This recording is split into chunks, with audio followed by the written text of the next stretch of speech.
Good day and welcome to Psych Sense, where we make sense of mental health. I'm Ken Mallon, your host, and today we're joined by Dr. Helen Marlowe to talk about the impact of trauma on the individual and collective psyche. We'll talk about how events such as 9/11, political events, community suicide rates, and the tragedy in Syria can have serious impact on individuals, groups, and our culture, including generational impact. Now, Dr. Marlowe has very impressive credentials.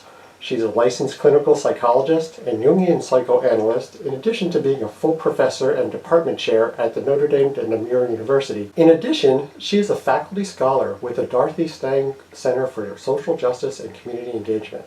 And, if that's not enough, she's also the reviews editor for Young Journal, Culture and Psyche, and runs Monitoring Mothers, a community group that addresses perinatal health and trauma needs. Wow, that's a lot. So, Dr. Marlowe, thanks for taking time to talk to Psych Sense. Thanks so much for your interest in speaking with me and for all your work in creating Psych Sense. Thank you. I appreciate that. It really means a lot coming from you. Now, first, I have to admit I know very little about the ways that mass trauma can impact the collective psyche, but I remember an event I read about regarding 9/11. Now, after 9/11, many things in New York were closed, of course, for a while, and I remember this story about something a daycare worker observed when the daycare reopened. When the parents brought their children back, instead of the normal drop-and-go behavior, parents tended to linger a little longer, holding their children's hands, not allowing them to immediately run over to friends, daycare workers, and toys and so forth. The worker observed that children, perhaps responding to their parents' modeled tentative behavior, were much more reserved and cautious. Is this an example of impact to the collective psyche? Yeah, that's a great example. It depicts how mass trauma impacts interpersonal behaviors collectively, that is, within a group of people. Of note is that the changes may be subtle or nuanced. They may not look odd, and they can impact any of us, especially in ways of relating and being. Yeah, some of the things he observed would seem normal out of context, but were different because of what he was used to, and he picked up on some of these small, subtle changes. Yes, they're not just reserved for certain people. In the aftermath of collective trauma, these new behaviors can evolve into what becomes the new normal. Also pertinent is how collective trauma intersects with the individual psyche. While this collective reaction was seen at the daycare, there will be variability in that reaction depending on the individual and his or her personal story. I see. So you're saying that some parents would be expected to react maybe in more productive ways than others? Correct. And there's a kind of trauma archetype, universal forms of traumatic experience across time, culture, history, that operate in the experience of collective trauma, which can then impact the individual psyche differently. On the individual level, this may manifest in a trauma complex, a unique individual constellation of the trauma experience held in affective structures which shape one's behaviors. The long-term collective associated changes in being and relating may be experienced as a new cultural norm without an appreciation for how collective trauma contributed to its development. Interesting. So I'm hearing that this new normal concept is being reflected in both an individual as well as a cultural collective way. So what are some of the long-term consequences of this? Well, at the group level, some significant consequences that come to mind include, for example, forms of violence, hate crimes, discrimination, prejudice, and destructive cultural changes. Can you say something about the recent presidential election? I know that's been on a lot of people's minds. I can't get it out of my Facebook feed. We're in a new world now, aren't we? I see a heightened sense of stress, kind of an us versus them mentality on both sides, really. Absolutely, it's been profound. Some suggest that the recent election has been a collective trauma, both for Clinton and Trump voters. There's something generalized across humanity that's being touched. That's the collective psyche. It shows up in an increase in bullying and aggressive behaviors expressing that collective trauma. I see. And what are some of the other consequences of what you're calling collective trauma?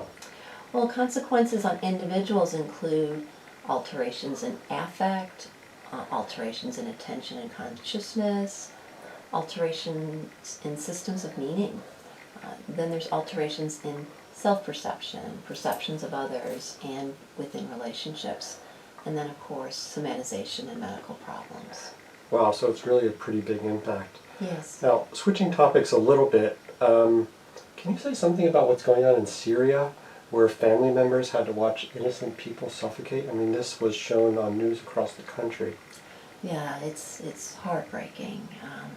The term, actually, human devastation syndrome has even been used by mental health professionals to describe what they are encountering in Syria. They say PTSD doesn't capture it. The profound brutality, coupled with very harsh sociocultural issues and devastatingly bleak and real socioeconomic conditions, are all combining to produce complex trauma and a culture of dehumanization. Wow, yeah, it's really sad. Actually, I've never heard the term human devastation syndrome. Saying that PTSD doesn't capture it really says a lot about how devastating Yes. this syndrome is. Yes. Can this dehumanization cause further crimes on humanity become implicitly, if not explicitly, sanctioned? Yes, yes. And in fact, humanity can become so debased that it can make it easier to dehumanize. In such a harsh collective environment, developing one's individual self becomes painfully challenging, if not impossible, and consequently rates of mental illness rise. Wow, I mean, I can imagine that in such an environment, for those suffering, does it start to become almost all about survival? That's right. And the human psyche responds by naturally going into fight, flight, and or freeze modes. So some of the most developed aspects of human nature that lead to personal and cultural development, like consciousness, empathy, creativity, and imagination, are foreclosed, which can annihilate the collective human spirit and drive for meaning. Right, so you go into survival mode, and then some of these things that make life great, like a creativity and so forth, get kind of pushed to the side. Yes. And I'm sure that invites more anger, depression, and cruelty. So switching topics a little bit again, we've been talking a little bit about more large-scale events and impacts, but these effects can also happen on a very local scale. For example, high school suicide. Is that correct? Yes, exactly.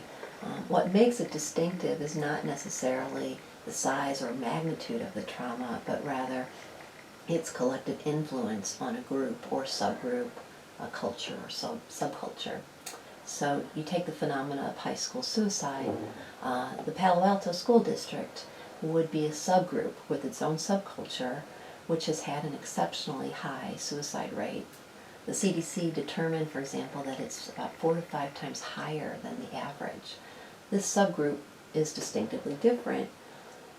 It shows then the intersection of the collective and the individual.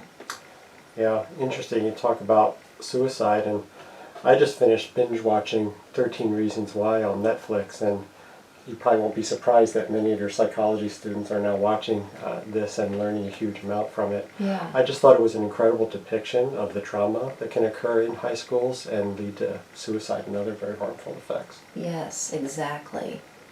13 Reasons Why breaks the silence and expresses this collective trauma we've been talking about, which helps to then foster healing for the masses of people who are viewing this show. This has been a very interesting topic that we've gotten into, and I understand there's actually an event at the C.G. Jung Institute in San Francisco relating to what we've been discussing here today. That's right. This event, titled The Impact of Trauma on the Individual and Collective Psyche, will be on Friday, May 12th at the Jung Institute of San Francisco on Gough Street from 7 to 9:30 p.m. And followed by The Trauma of Violence, The Violence of Trauma on Saturday, May 13th from 9:30 a.m. to 4:30 p.m. Wow, it sounds like it's going to be an amazing event. Now, for our audience, I'll include links down below in the description for folks that want to learn more about these events. But first, tell me, how are you involved, and what should attendees expect to see? Well, I'm one of the faculty hosts, and Friday night is open to the general public. Okay. The film Now Actor by Iraq veteran filmmaker Kyle Houseman Stokes will be highlighted, along with cultural responses to wars, violence, and trauma on our individual and collective psyche. Then on Saturday, mental health professionals will explore the impact of violence and trauma on our collective and individual psyche through presentations that go beyond simplistic approaches to trauma treatment. Profile of America's military service members and veterans will also be provided to help shape our discussion. Well, Dr. Marlowe, it's been absolutely amazing to discuss this important topic with you. You know so much about it, and I think it's so valuable to share what you know. So thank you for sharing your time and your wisdom and knowledge with my audience. You are very welcome, and thank you for producing such a timely and culturally needed video. Yeah, and for those of you watching, thanks again for watching Psych Sense, where we make sense of mental health. I'm Ken Mallon, your host, and I'll see you next time.